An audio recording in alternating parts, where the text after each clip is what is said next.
This is Philippe Saint-Just. I'm co-founder and SVP of product at REEF Technology, based in Miami. Philip, thanks so much for making time joining us on the Happy Podcast. Excited to talk to a fellow entrepreneur here in South Florida. A lot's been going on in Miami tech scene, so I want to dive a little bit deeper on that with you. But before we do that, give us a thumbnail version of your career to date. Sure. So I almost don't remember having a career because I've been with Park Jockey or REEF for so long now. But I'm the co-founder of REEF, which we started in 2013. At the time, the company name was Park Jockey, and REEF is essentially an urban infrastructure company focusing on repurposing mostly parking infrastructure into what we call neighborhood hubs to deliver goods and services that are locally curated into neighborhoods. So originally I was the CTO of REEF, and now I'm heading our product organization. And previous to that, I held product and engineering related positions at Citibank. I did enterprise software for a large number of multinationals on the B2B side. Oh, that's pretty exciting. And thanks for, seems like a very diverse background. And as far as, you've mentioned REEF Technologies was a Park Jockey, I believe you mentioned was the previous name. Just as a fellow startup founder of multiple companies, I had successfully failed a lot of them, had success with some of them, and I understand the importance of pivoting. And in the startup world, that happens probably on a daily basis. Tell us a little bit more about where you guys had originally started versus where you at right now.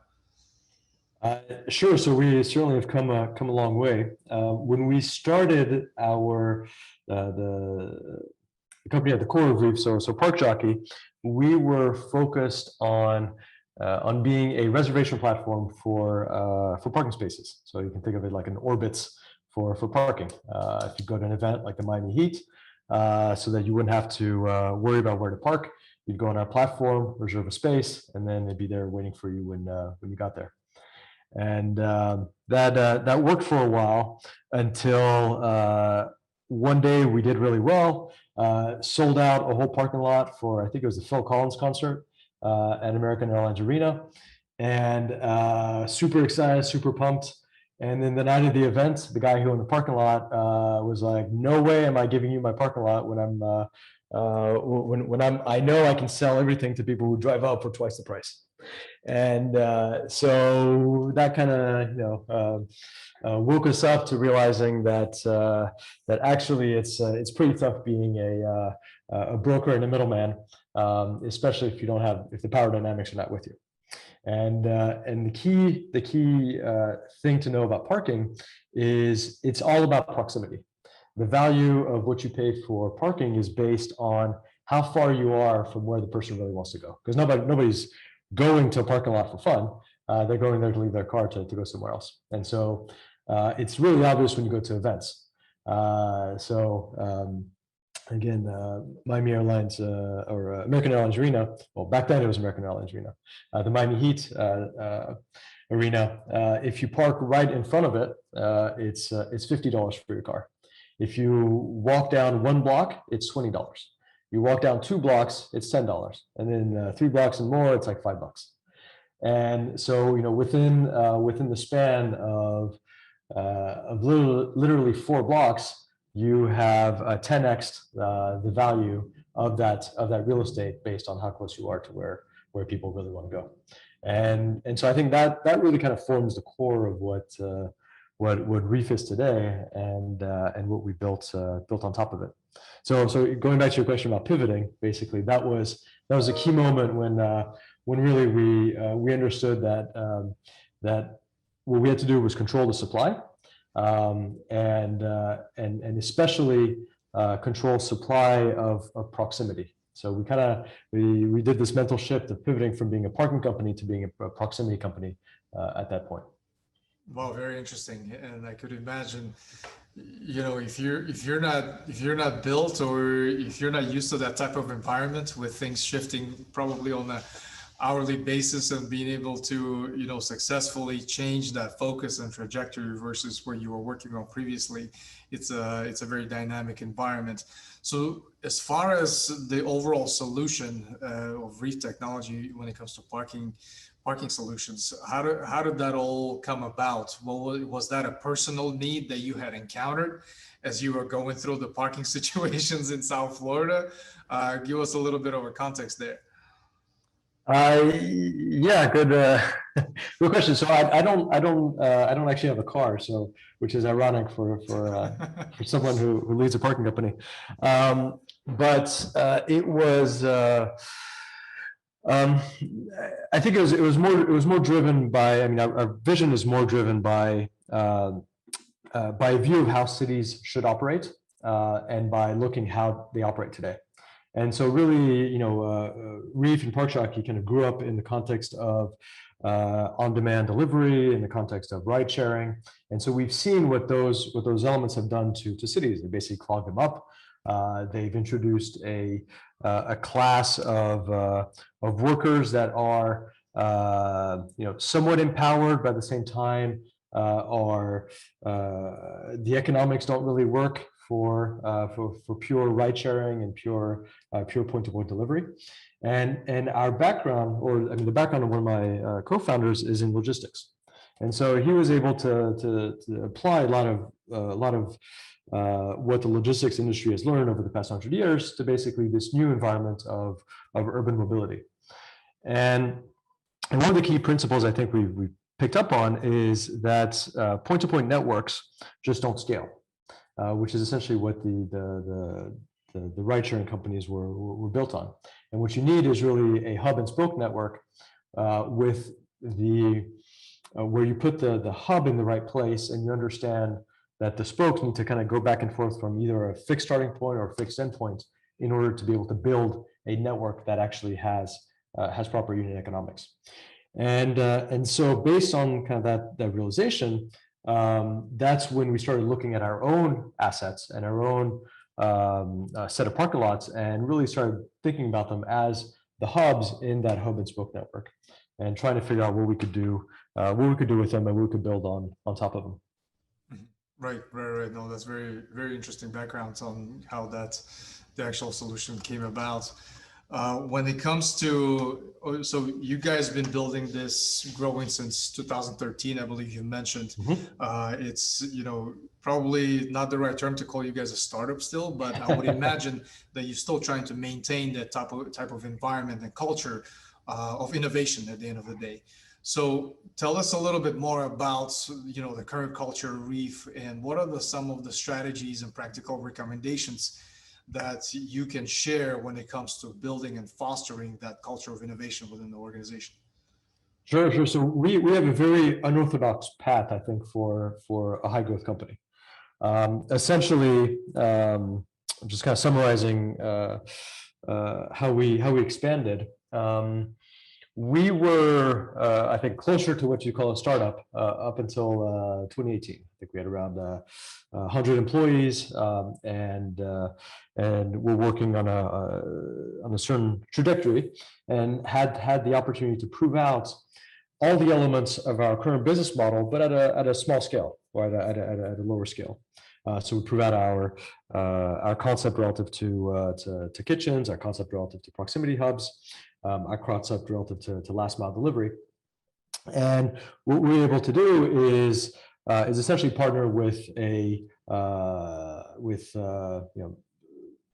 SoftBank, a company that has a same high growth mindset, high big picture mindset, and essentially we raised funds from them that allowed us to acquire two existing parking companies that were in the U.S. and Canada.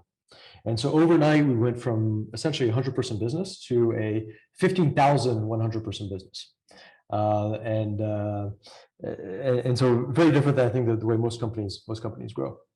And and so for us, it was, I mean, this is still an ongoing process, but we were both defining, building, conserving, and transforming the culture all at the same time, depending on which areas of the business that we were looking at. And I think fundamentally what it came to was really being able to have being able to be crisp around a vision and being able to be crisp around values, in order for us to be able to talk about them openly, without having that clear North Star. It's very hard to really build a culture and maintain a culture. And so one of the things that we value extremely at REEF is transparency, and is being able to talk openly about really anything. And that was one of the key aspects of being able to get people on board and keep people on board, relative to what we're trying to achieve here. Those are very interesting perspective, and thank you for sharing that. When it comes to, so you guys are in a very unique space when it comes to parking technologies, and the overall niche from that standpoint. What are other trends or ideas that really excite you these days? What are you researching? What is the next big thing in Philippe's book?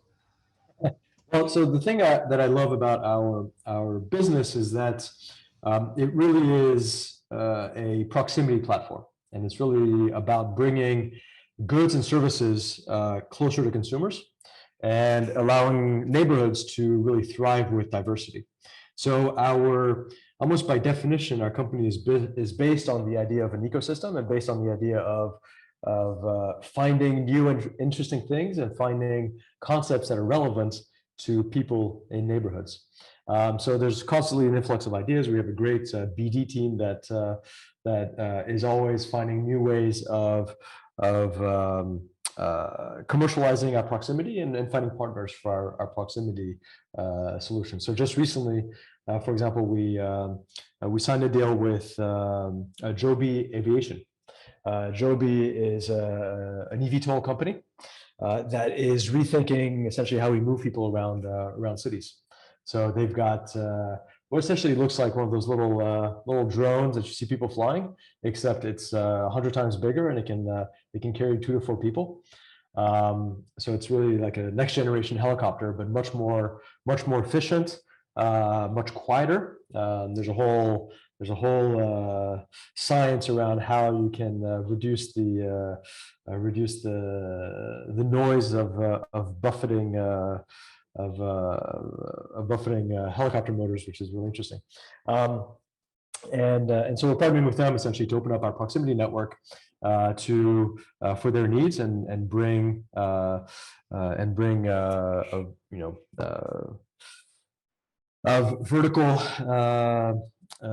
vertical transportation modes to the cities that essentially bypass a lot of the congestion that traditional cities might have, especially in an area like Miami and Miami Beach, where you have 3 bridges if you want to go from one to the other, and so those tend to crowd up very quickly. Right. No, those are definitely interesting trends. Very niche. When meant to ask, how big is REEF Technologies now as far as headcount? We've got 15,000 employees and about 4,500 locations in the US, Canada, and then we've got some operations in Europe.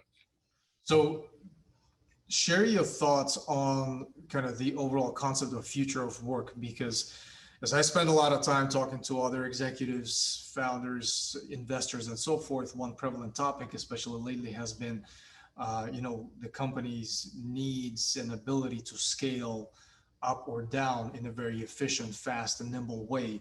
So the gig workers, the contractors, the overall contingent workforce has been on a tremendous rise, especially in the last couple of years, as we've seen. Mm-hmm. What are your thoughts on that? Talk to us a little bit about the future of work. Sure. So we've got a huge contingent. I mean, a huge contingency of field workers to operate our parking garages and parking lots, to operate our our kitchens, to do last mile delivery, to operate our retail stores. So we deal a lot in that area as well. On our side, we've made a decision to bring this workforce in-house and bring them on as employees. That was very important for us because what we are fostering at REEF is really a culture of ownership. And it's very hard to do that if you just have a transactional relationship with people.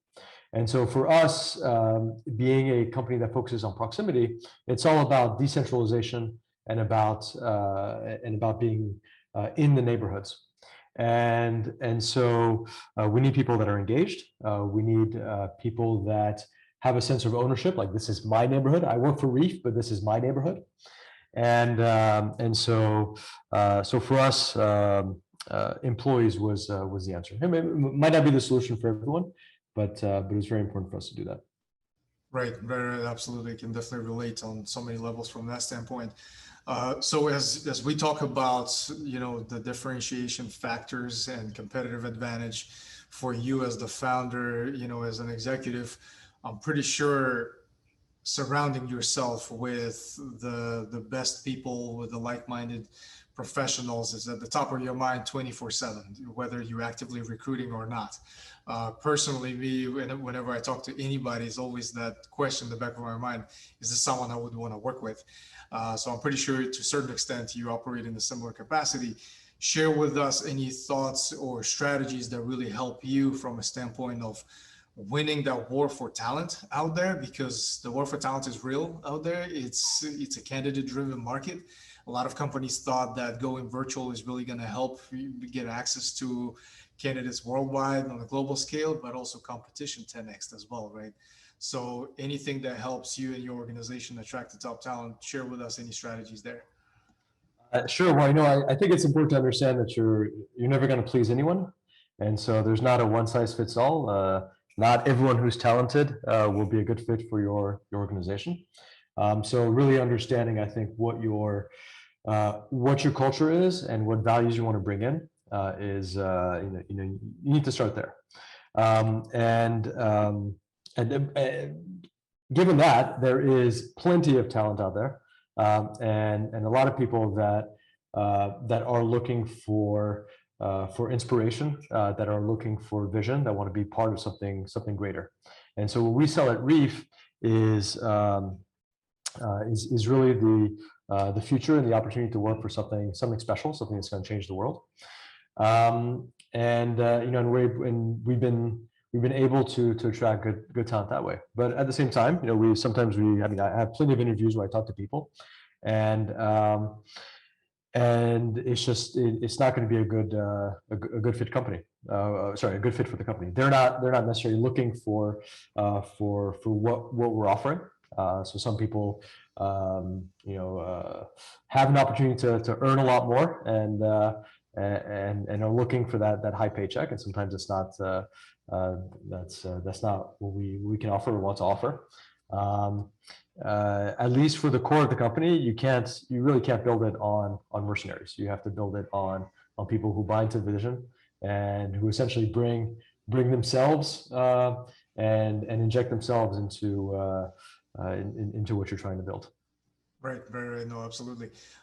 As an active angel investor in technology startups myself, one of the evaluation criteria, which I think is super important when it comes to looking at founders, is that ability to recruit. Really, yep. That ability, because it's extremely challenging. It's as difficult as building the actual product as the actual company.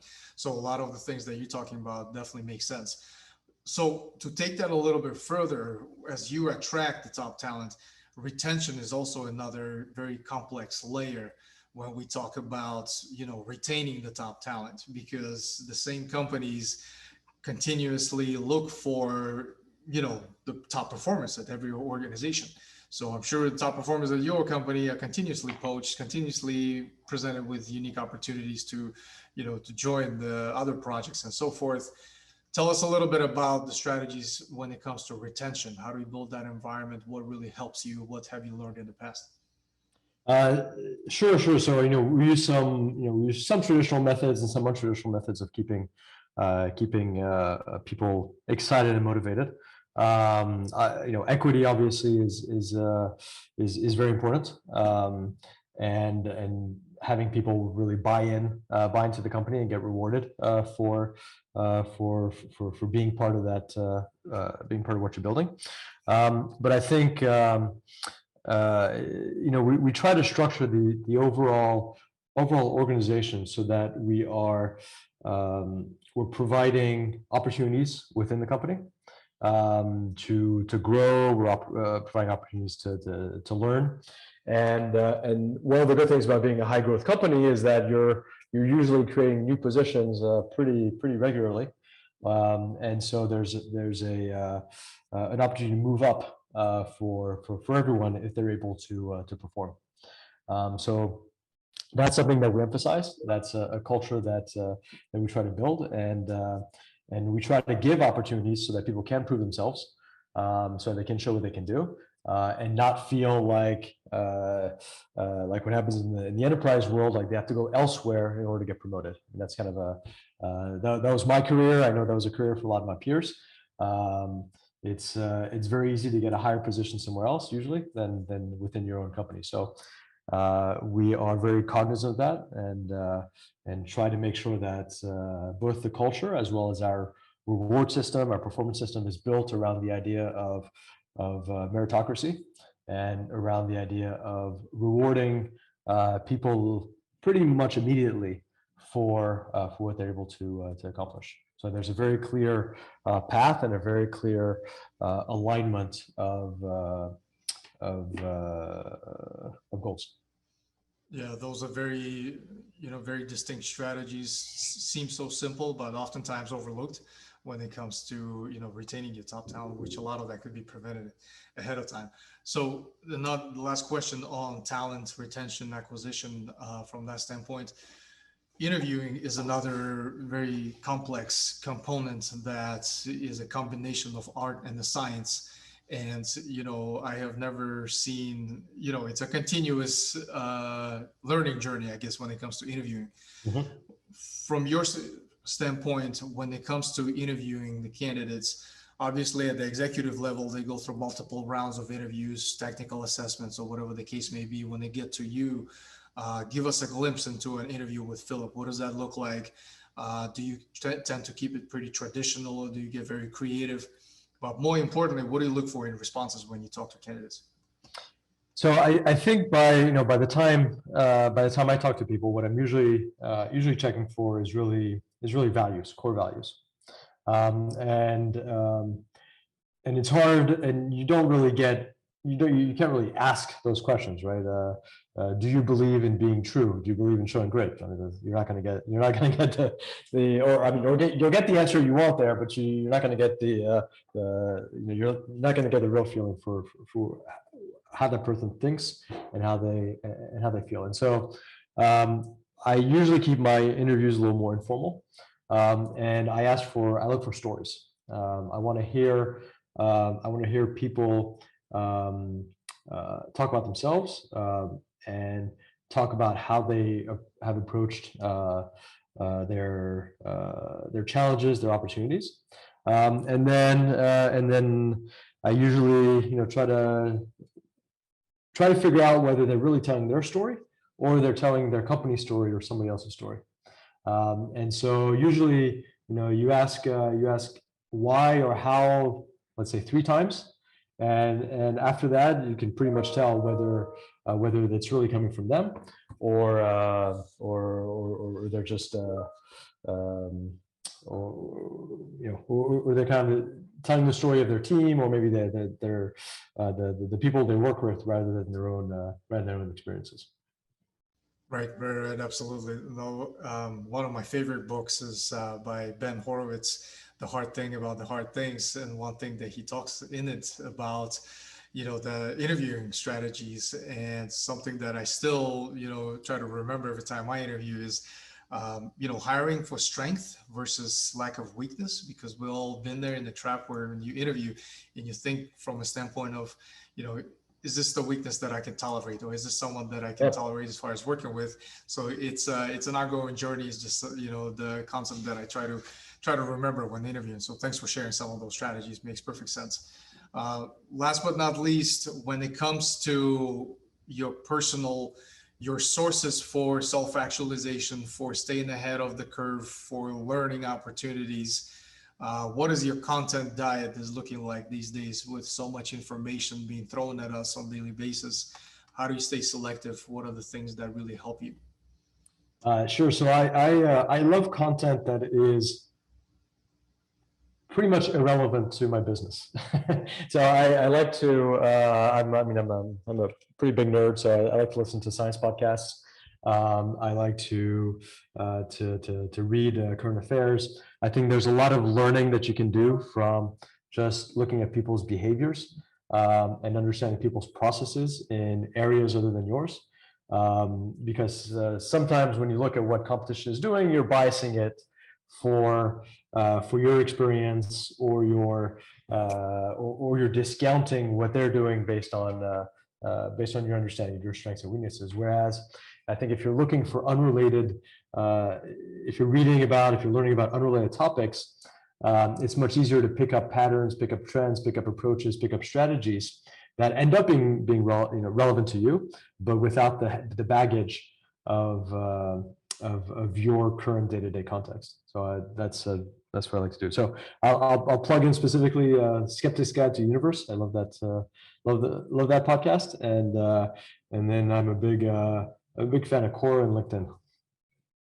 Oh, yeah, definitely makes sense. And thanks for some of those recommendations for our listeners. We'll make those available in show notes. And what are you currently reading as far as the book, and which book that you always recommend to others, and why is that? Actually, I don't read that much anymore.